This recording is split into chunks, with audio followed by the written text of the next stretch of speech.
إياك نعبد وإياك نستعين. أعوذ بالله من الشيطان الرجيم. بسم الله الرحمن الرحيم. إن الحمد لله نحمده ونستعينه ونستغفره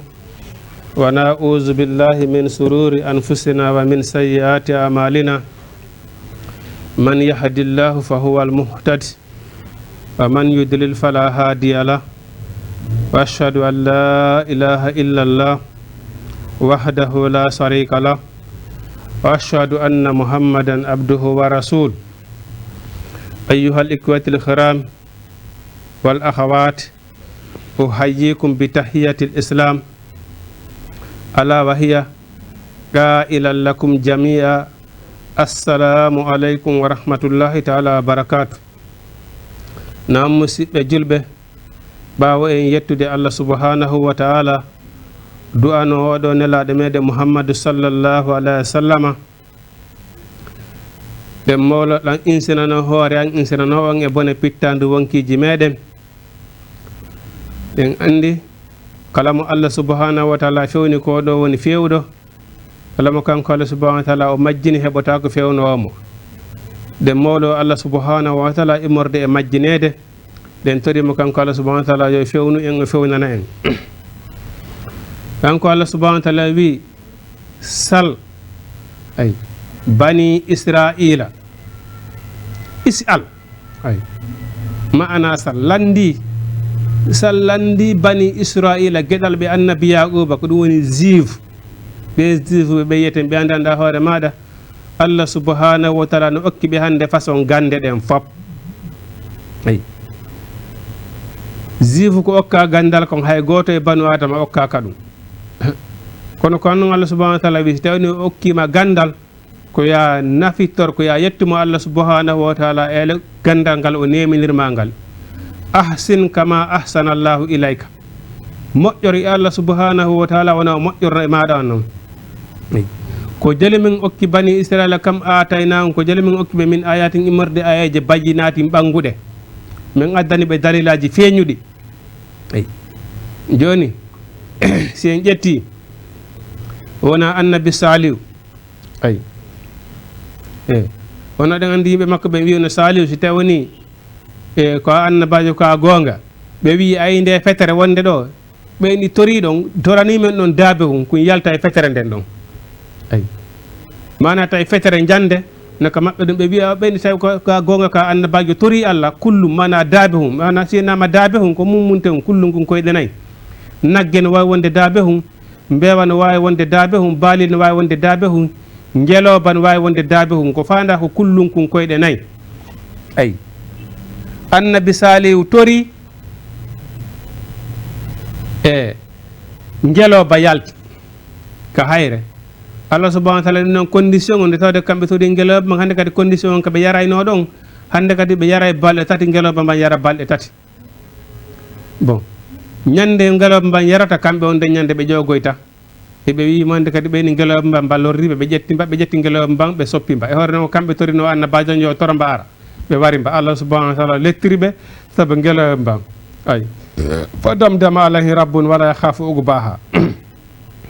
so en daari wona Fir'aun wona annabi Moussa, Allah subhanahu wa ta'ala jononimo tuggordu ndum ay e jungo makko ngon. ay ɗum ɗo fof ko mayaji hollugol ɓe pillette, ɗum ɗo ko Allah subhanahu wa ta'ala neliɓe. e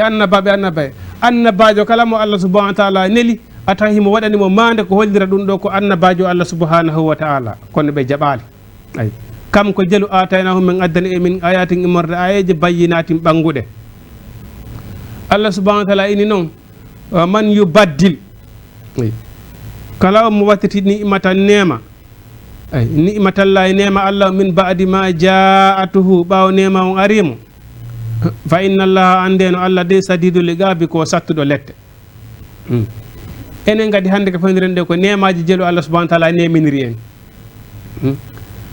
avant ɓawo seeɗa haade si goɗɗo fukki yaadu Makka koyo seppe enen hirnange ɓay pellet ko enen hirnange ko enen ɓuuri woɗɗitade Makka kono ɓawɗo seeɗa mawɓe men iwayno ɗo seppa ya Makka ka Allah nemini woɓɓe ɓe seppi ɓe yahi ɓe hajjoy ɓe arti woɓɓe yahi hajjoy ka artugol maayi hewtitaali woɓɓe ka départgol maɓɓe yawgol hajjuɓe maayo ɓe hewtoyaade jooni so tawi woni hara goɗɗo innama ɗo hannde iwgol wona laggina ɗo walla Sénégal yehi magge tawi ko fanɗi fanɗi o seppay ɗo duuɓi jeɗɗi so hewtoya makka ayi jooni seppa ɗo duuɓi jeɗɗi so hewtoya makka hajja seppa kadi duuɓi jeɗɗi arta sinamo Allah hokki change woɓɓe ɓen heddoyo e muɗum ayi hihi noon hannde ko combien de temps wonde nge wadde hakkunde ɗo e makka nanema mo Allah nemini hari hay hakkunde innen ka village kamen hay hakkunde ko nakiri e Fulawa kamen hande hari sa humpodira ɗon e goɗɗo ko fanɗi fanɗi a winde ɗo lettere sa moytaki wona yontere so humpodiron ma wona lewru sa hara ko nakiri e Fulawa joni ɗo ya windu lettere on o ya ha o hewtoya mo windanɗamo on hendomo o jangga o anda ko woni toon kanka do windata lettere o joyintanama humpodiron ko fanɗi fanɗi o sa moytaki lewru yonay hande a daroto Fulawa hande a daroto ka saare noddama falɗa humpodir ɗon ka Fulawa kamen kaari na ko hunde kaare famodiran ɗon lanna ɗon ka nanema mo Allah nemini en joni ɗi téléphone ji ɗi Allah lam ɗon neminiri en hande humpodirgol facile hande a daroto ɗo nenema jarata tawni no faala mboɗi ma won ɗo laggine faami ka téléphone ma réglula ɗon envoya ɗon ɓe yaaɓe hendo ɗon taf taf nanema mo Allah subahanahu wa taala nemini en joni noon hande ko ɗin ɗo wonni e darorde hande yeddira Allah subhanahu wa taala dargol ka Facebook yennidira nene baba dargol ka Facebook wiltidira dargol ka Facebook yenna karmakoɓe yenna talibaɓe yenna lamɓe est ce que ko ɗum ɗon Allah subhanahu wa taala neminirno en ko neminiri en ɗum ɗo ko fiyi en yettumo ayi kono kanko Allah subhanahu wa taala ni wa man yubaddil kala on mo wattiti ni'matallahi nema Allah on fa inna allaha andeno Allah say sadidul iqabi ko sattuɗo lette Allah subhanahu wa taala ko sattuɗo lette si Allah subhanahu wa taala nemirima nema a yeddiri ɗum Allah subhanahu wa taala andu Allah subhanahu wa taala de ko sattuɗo lette o wi hon zuyina ay cuɗanama lillazina ɓen kafaru yedduɓe alhayata duniya gurdan aduna ay ɓeɗo yimɓe heferaɓe kamɓe yedduɓe si innama ɗo joni kefere en innaka ɓe ɓe salligota ko juula ɓe innuɓe jaɓali nelaɗo Allah Muhammadu sallllahu alayhi wa sallam enen noon innuɓe hino seedi ashhadu an la ilaha illallah wa ashhadu anna muhammadan rasulullahi ko Allah e nelaɗo on faalaka foy en faalaka ɗon eɗen sukkude hara enen e ɓeeɗa ko ɗum sertuɗen fusti ala différence hakkude men e saliɓe Allah ɓe ma déjà kamɓe hara ɓe ɓuuri en eyi saabu déjà kamɓe hiɓe fawti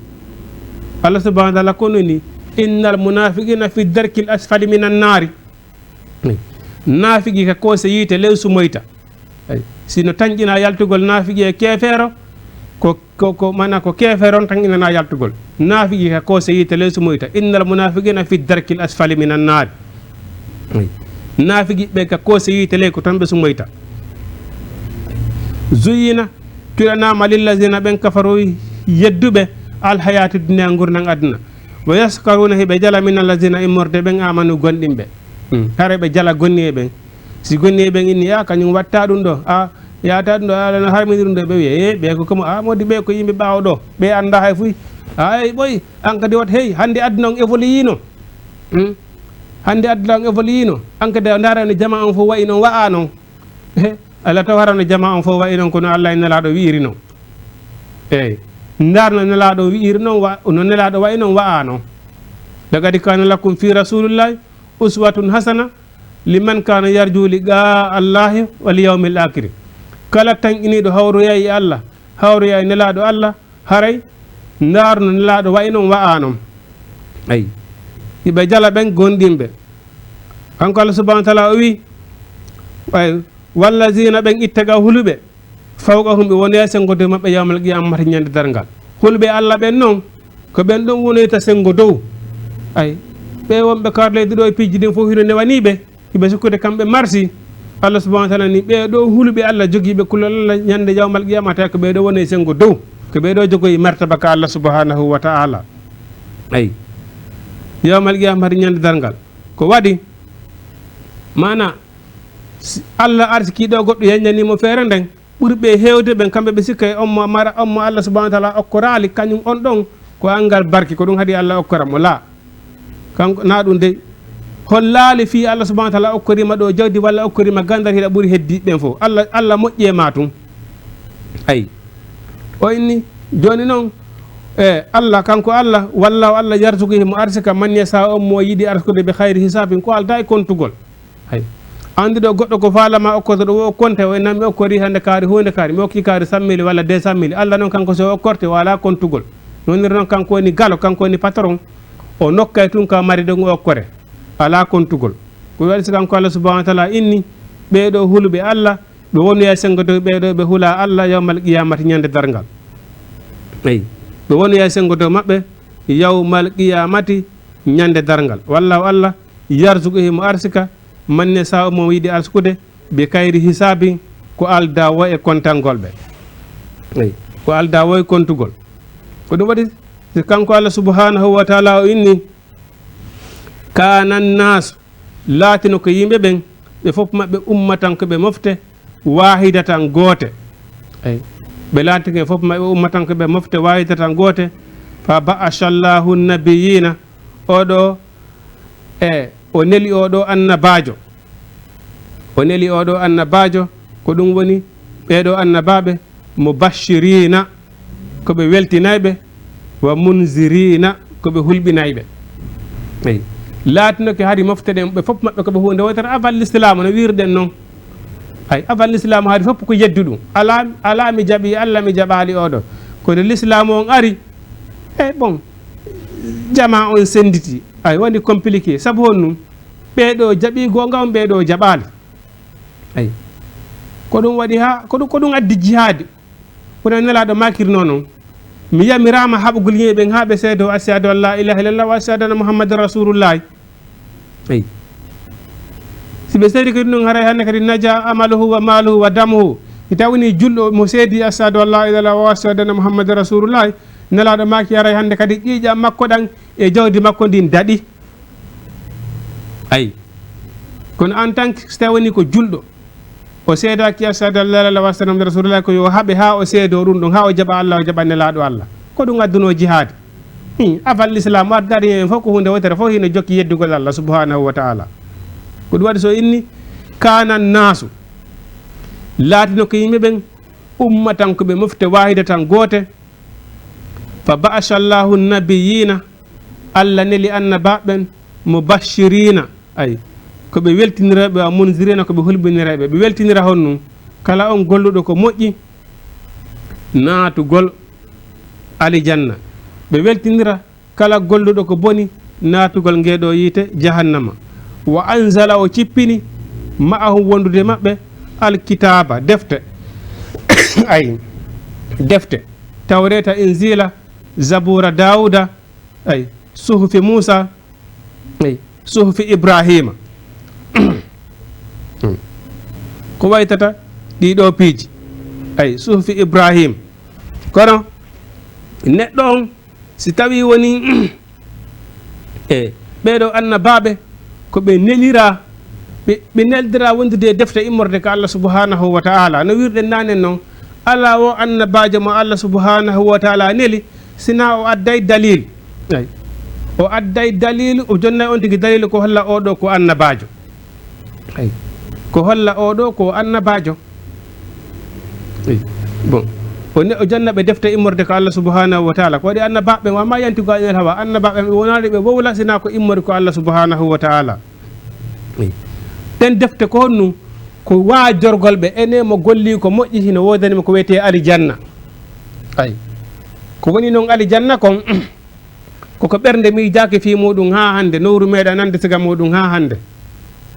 ko ɗum wiyete alijanna ko weeli foti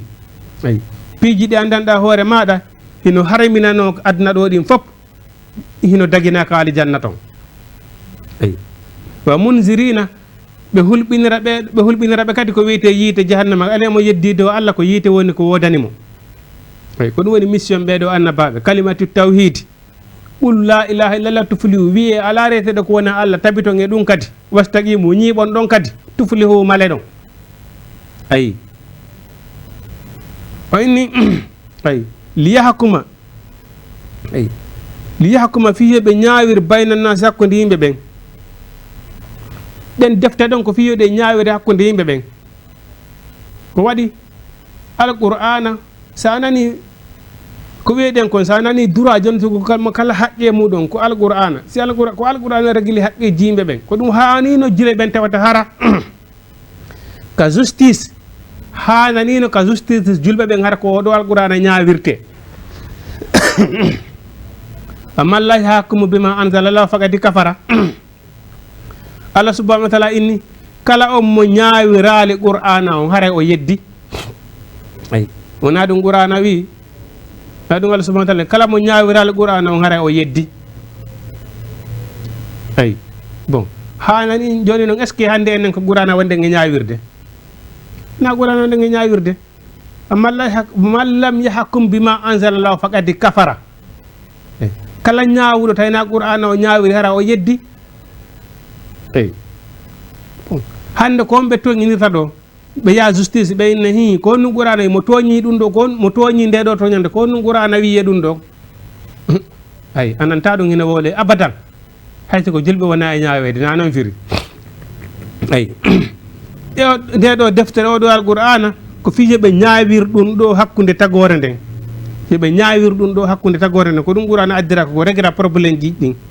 ayi wa in tanazatum fi shay'in farudduhu ila llahi wa rasuli so yeddodiri fi hunde ruttende ko Allah e nelaɗo on fima ihtalafu fihi konko jeddodirɗon e muɗum eyi ñawore o arde hakkude juleɓe ndaare ko honɗum Allah e nelaɗo yewti fi nden ɗon hunde yewten ɗum ɗon par ce que hay hunde alata kawleydi ɗo taw hara Allah e hara qur'ana on yewtani fi ɗum ɗon eyi o inni mahtalafu fi e konko ɓilurre e muɗum o inni noon kala ñaawirɗo ko wona Allah sina alqur'ana on haray on ɗon o yeddi o wi honɗum illa alladina sona ɓen eyi mahtalafu e konko ɓilutodire fi e muɗum ay illa alladina wa mahtalafu lurtodirali illa alladina sona ɓen utuhu okkaɓe nde min baadi ma jaatuhumul bayinatu yeddodirali e qur'ana on sina ɓen addanaɓe qur'ana on tigiri tigiri eyi hande ko jule ɓen woni e yeddodirde e fi qur'ana on kadi oɗo ko suufiyanko oɗo ko ahlu sunna ko ɗum ɗo e ɗum ɗo e ɗum ɗo julɗo e julɗo no yeddodira fi diina in joni noon ko Allah goto reweten nelaɗo men on ko goto Muhammadu sallllahu alayhi wa sallama ƴibula men on ko goto Makkatul Mukarrama ko lewru wotoru bokkuɗo lewru sumaye so suuma yewtene jule ɓen fof en hoorat eyi ƴibula men on ko goto ayi bon kono ko honnum woni ɗo daragol andanɗa hoore maɗa julɗo e julɗo hani yeddodira fi l'islam hanaka julɗo e julɗo yeddodira fi oɗo l'islam hanino jule ɓen kaɓe fotta jule ɓen kaɓe hoolodira eyi hanino jule ɓen koɓe fotta e hunde wotere eyi ɗum waɗi so inni wa mahtalafu eyi luutodirali e qur'ana on illa allazina sa ɓen utuhu okkaɓe qur'ana on tigiri min baadi ɓaaw ma jaatuhumul bayinatu qur'ana on arde ɓe ay honnum bahiya ngaygu baynahum wongu hakkude maɓɓe ngun ngaygu rek kanko Allah subhanahu wa taala ini noon fa hada llahu allazina allahu lanɗo on fewnay allazina ɓen amanu gonɗinɓe limma ihtalafu fihi e konko ɓe lutodiri e muɗum min baadi ɓaaw ay minal haqqi immorde e gonga bisini e duŋaye makko ay konko lurra e muɗum Allah fewnayɓe e duŋaye makko wallahu no kanko Allah yahadi himo fewna man yasau on mo yiɗi fewnude ila siratin faade e lawol mustaqimin fiyewugol kanko Allah subhanahu wa ta'ala himo fewna on mo yiɗi fewnude faade e laawol feewugol wallahu no kanko Allah yahdi himo fewna man yasa on mo yiɗi fewnude ila siratin faade e laawol mustaqimin laawol feewugol kanko Allah subhanahu wa ta'ala o inni honnum am hasibtum ene hiɗon sikkude am hasibtum onon ɓeɗo julɓe hiɗon sikkude an tadkhulul jannata on naatay aljanna hiɗon sikkude on naatay aljanna ɓay enen fof ko wonɗen e pirande wonɗen e juulirde waɗa jannga rewa piji ɗin 9 sappo ko fi aljanna ko fi en heɓe moƴƴere ɗen janngo am hasibtum e on sikku an tadkhulul jannata on naatay aljanna walamma ya'atikum hara arali on masalul lazina misal ɓen halaw feƴƴinoɓe min qablikum aditinoɓe on ɗon sikkude ko juuri e sukkar tum weeli foti tum naaton aljanna sattede heɓata on tampere heɓata on o waye kala innuɗo no faala aljanna allah lan ɗon jarriboto jarriboje sattude go'o ko ɓuri sattude kon hannde enen jamanu men hannde kala wiwɗo hi kañum ko kaɗo diina mapiri ɗum ko fidel ko ɗum allah subahana taala ɓurta jarriborde en hannde angal goɗɗum ndaare tungo e karma koɓɓen taliba ɓen fof ɓe mara goɗɗum eyi goɗɗum ala yimɓe qur'ana ɓen so ɓe hirtiki ɓe maapi ko ɓe soƴƴira so ɓe soƴƴi e maapi ko ɓe hirtara joni noon ko kamɓe woni e yanganade kaɗo diina ɓe fi allah ayi wonɓe yeddude allah subhanahu wa taala ɓen hina mari galleji yawgol ɗo Amérique London Dubahi ɗum hino wani ɓe ko goɗɗo en tan yaade ɗo Colobane walla Sandaga ɓe sansira e otoje no ɓe faalira margere ɓe faalaka ko allah ala ɓe faalaka ko allah e nelaɗo faala kon kono allah no waɗani ɓe ɗum ɗon fof innuɓe ko allah e nelaɗo faala kon ko ɗum ɓe faala hay coggu paɗal moƴƴal ɓe mara ko dollake goto ɓe mari si ɓe wuppima koye ɓe dara ɗon ha o yoora ɓe ƴettamo kadi ɓe watto ɓe mara sina ɓuuri on ko ɓeɗo noon faala ko allah e nelaɗo ko faala kono ɗum allah subahana taala waɗir ɗum ko jarrobuje ko dargol hi est ce que ɓawi ko allah e nelaɗo falala kon est ce que si allah walan ɗon jarri ko est ce que a tabitay ɗon voilà ɗum waɗi ɗo buyi hannde baba inna ɓe ɗo hannde a ko enen hiɗen weldi ha ɓe weya ɓuurima ayi e ka miɗo yiɗirma fi allah ha ɓe weya ɓurɗoma saabu ko goɗɗum jokka ayi ñande ɓe yiɗi ɓurɗoma o angon on pari allah subahana taala kankadi o daratani ko donde ngam ɗaɓɓude ko ɗum neɗɗo innuɗo ko allah e nelaɗo faala kon ko ɗum o faala allah subahana taala jarriboto on tigui dargo so tawni est ce que himo gongi enen e hoore meɗen hay entre banu adama en dardato ka joni golloma hay ɓeyguma piijugo e goɗɗi go a teste on tigui dara est ce que giggol o yiɗunoma hankigol ha hande mo yiɗuma ɗon ayi awa allah subahana taala kanka ɗo jarribora neɗɗo on sattede ko yitata sagui o jarriborama heege ko yitata sagui ɗum pijji dargol est ce que ɓawi ko allah e nelaɗo falada est ce que si satti a tabitay ɗon ayi ko waɗi nelaɗo allah on jarribama wonay no balɗe 7 hara wurere sagginaka ka suudu nelaɗo allah ayi balɗe 7 hara wurere sagginaka ka suudu ka suudu nelaɗo allah est ce que ɗum holli hi allah yiɗamo ko jaribagol mo dara joni noon on sikku onon on naatay aljanna hara on heɓali hara sattede ko heɓuno aramɓe ɓe feƴƴuno ɓen kon ɗum heɓali on o way ayi wawa wonde ko waɗi massatuhum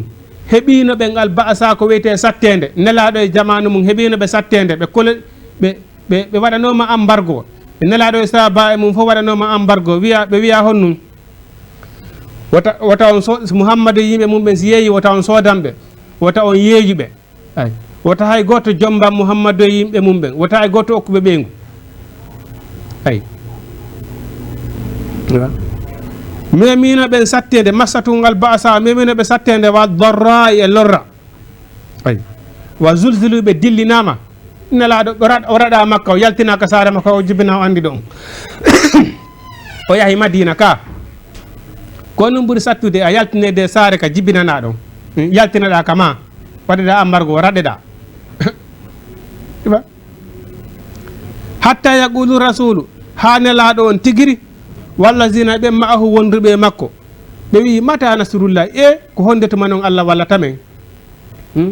ko honde ballal allah ngal alata ay julɗo wonduɗo e nelaɗo Allah o soñju ha o wiya ene ko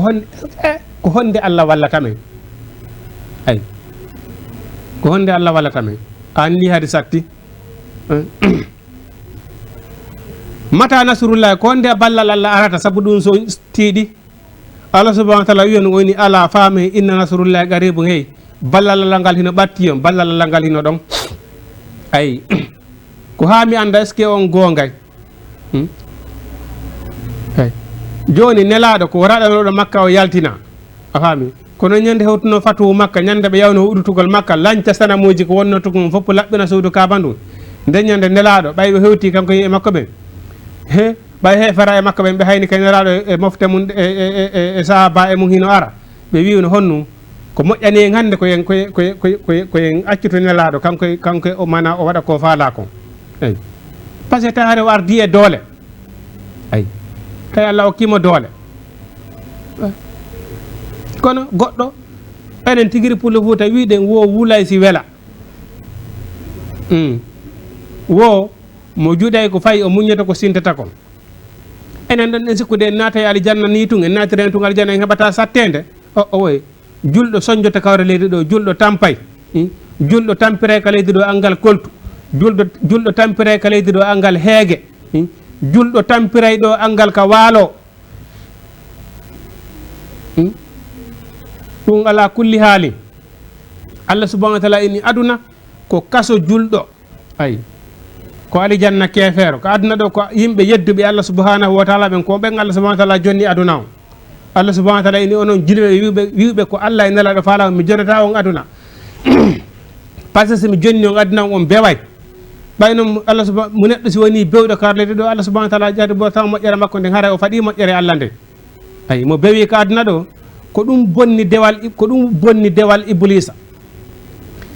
haari wona nan woni inde makko nden haari ko Abdoul Haris ko noon o indeten ɗo ko sabu ko yeddi Allah kon o bewi Allah subhanahu wa ta'ala ɗum ko ɗum bonti inde makko nden waɗa iblisa o huuɗa joni noon ɓayɗo ɓeɗo julɓe Allah subhanahu wa ta'ala ko moƴƴere woni ko falanaɓe o wi mi jonata on aduna ay mi jonata on giɓoye aduna fiyu ha wawon yeddugol Allah subhanahu wa ta'ala mi jonna on yere ko feƴƴiniron ay yere ko dandiron wonki hoye mon kon hera on mayal ko ɗum yeru ɗum mi jonnata on aduna wala ganatile mo gantiri jawle konteteɗe teguidire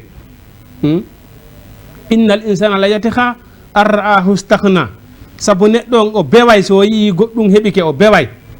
ay ko ɓuuri hewde no neɗɗo on si o bewi tun haray hande kadi haray o boni haray kanko e Allah subhanahu wa ta'ala ɓe sépari haray kanko e moƴƴere Allah nden ɓe pari eyi